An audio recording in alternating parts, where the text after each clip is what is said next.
శ్రీమాత్రే నమః. శ్రీ గురుభ్యో నమః. అందరికీ నమస్కారం.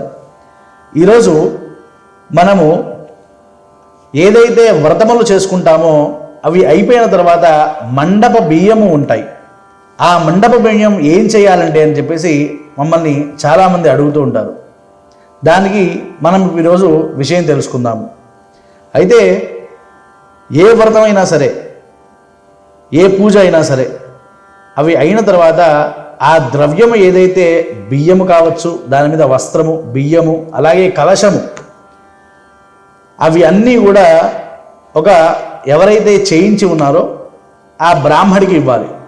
ఒకవేళ వాళ్ళకి ఇవ్వడానికి అవకాశం లేనప్పుడు మీకు దగ్గరలో ఉన్న ఒక గుడిలో కానీ, మీకు తెలిసిన ఒక బ్రాహ్మడి దగ్గరికి వెళ్ళి కానీ ఏదైతే మండపము ఉందో అదంతా కూడా వాళ్ళకి ఇచ్చి, వాళ్ళకి ఎంతో కొంత దక్షిణ ఇచ్చి నమస్కారం చేసుకోవాలి. అయితే అలా చేసుకోలేని పక్షాన మీరు ఆ మండపము ఏదైతే ఉందో ఆ బియ్యమును మీరే ఒక పాయసముగా కానీ, లేకపోతే మీరు తినే బియ్యములో కానీ, లేదా పులిహోరలో కానీ, మీరేదైతే అవకాశం ఉంటుందో అది తినే విధంగా దాన్ని చేసుకుని ఆ బియ్యమును మీరు ప్రసాదంగా తీసుకోవచ్చు.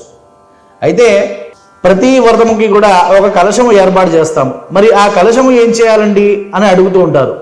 అయితే రాగిది కానీ, వెండిది కానీ ఏదైతే మీరు కలశ స్థాపనకి ఏర్పాటు చేసి ఉంటారో ఆ మండపం మొత్తం కూడా బ్రాహ్మడికే పెడుతుంది కదా. ఆ బ్రాహ్మడికి ఆ మండపం ఇచ్చేసి ఆ చెంబు ఏదైతే వెండి చెంబు పెట్టి ఉంటే ఆ వెండి చెంబు పక్కకి పెట్టుకోకూడదు. దానికి ప్రత్యామ్నాయంగా ఎంతో కొంత మూల్యము దానికి ఇవ్వాలి. అలా ఇవ్వడం వలన మీకే ఆ పుణ్య ఫలితము కలుగుతుంది. అయితే ఒకవేళ అవకాశం లేనప్పుడు మీరు అది వాడుకోవచ్చు, కానీ బ్రాహ్మడు ఉండగా అది తీసుకోవడానికి వీల్లేదు. దాంట్లో కొబ్బరికాయ, అలాగే బ్లౌజ్ పీసు ఏవైతే ఉంటాయో అవి మీరు ఇంట్లో వాడుకోవచ్చు. ఆ కొబ్బరికాయని మీరు గుమ్మానికి కట్టుకోవచ్చు. ఆ కొబ్బరికాయ మీరే వాడుకోవచ్చు కూడా. అది మామూలుగా బ్రేక్ చేసి దాన్ని మీరు స్వీకరించవచ్చు కూడా. దానికి ఏవి దోషము కూడా రాదు. ఆ బ్లౌజ్ పీస్ ఏదైతే ఉందో ఎవరైతే కార్యక్రమం చేసే యజమానస్య ధర్మపత్ని ఆవిడ ఉన్నారో ఆవిడ దాన్ని కుట్టుకుని ఆవిడ అది వాడుకోవచ్చు. కాబట్టి ఎప్పుడైతే మనము వ్రతము కానీ పూజ కానీ చేసుకుంటామో ఆ సామాగ్రి ఏవైతే ఉంటాయో అవి బ్రాహ్మడికి మాత్రమే చెందుతాయి. అవి వాళ్ళకి ఇవ్వలేని పక్షాన మీరు వాడుకోవచ్చు. శ్రీమాత్రే నమః. నమస్కారం.